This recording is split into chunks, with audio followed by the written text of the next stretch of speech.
Inanunsyo ng opisyal na Instagram account ng negosyo ni Pokwang, ang Mamang Pokwang's Gourmet, ang tungkol sa pagbabago sa payment details para sa kanilang mga customers.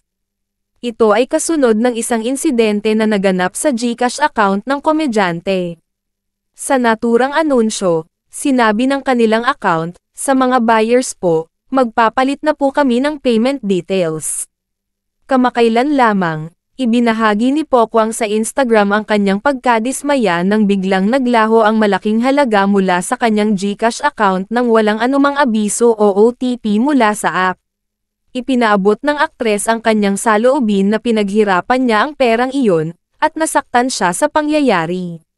Naglabas naman ng opisyal na pahayag ang GCash, kung saan sinabi nilang ang naturang insidente ay dahil sa system reconciliation process, na nagdulot ng aberya sa ilang account. Ayon pa sa kanila, limitado lamang ang bilang ng mga naapektuhan at kasalukuyan na silang nagsasagawa ng wallet adjustments upang maibalik ang mga nawawalang balanse. Si Mariette Subong, mas kilala bilang Pokwang, ay isa sa mga kilalang komedyante sa Pilipinas. Sa kanyang pagiging totoo at maalalahan ng ina, palagi siyang hinahangaan ng mga Pinoy. Matapos ang mahabang panahon sa ABS-CBN, lumipat siya sa GMA noong pandemya. Ilan sa kanyang mga tanyag na pelikula ay Call Center, A Mother's Story, at EDSA Woolworth. Upang maging ligtas sa paggamit ng GCash, mahalagang tiyakin na ang mga detalye ng iyong account, tulad ng iyong email at mobile number, ay updated at aktibo. Huwag basta-basta mag-click ng mga link na natatanggap sa SMS o email lalo na kung may kaina-hinalang nilalaman. At palaging tiyakin na nagmumula ito sa opisyal na GCash account. Makakatulong ito upang maiwasan ang phishing scams na kadalasang ginagamit ng mga hacker upang makuha ang impormasyon ng iyong account.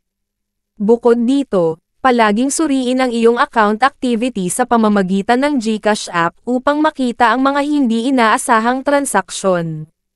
Maaari rin iset ang account notifications upang makatanggap ng alerto sa bawat galaw sa iyong account.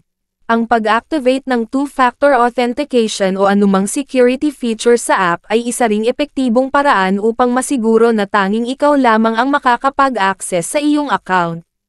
Marami sa mga netizens ang naglabas ng kanilang saloobin at pagkabahala matapos ang insidenteng ito. Isang netizen ang nagsabi, nakakatakot na gamitin ang GCash, parang anytime pwedeng mawala ang pera mo nang walang palem. Mayroon ding nagkomento, grabe naman, kahit sikat na artista katulad ni Pokwang, hindi ligtas sa ganitong mga insidente. Sana magawan agad ng paraan ng GCash ang issue na to.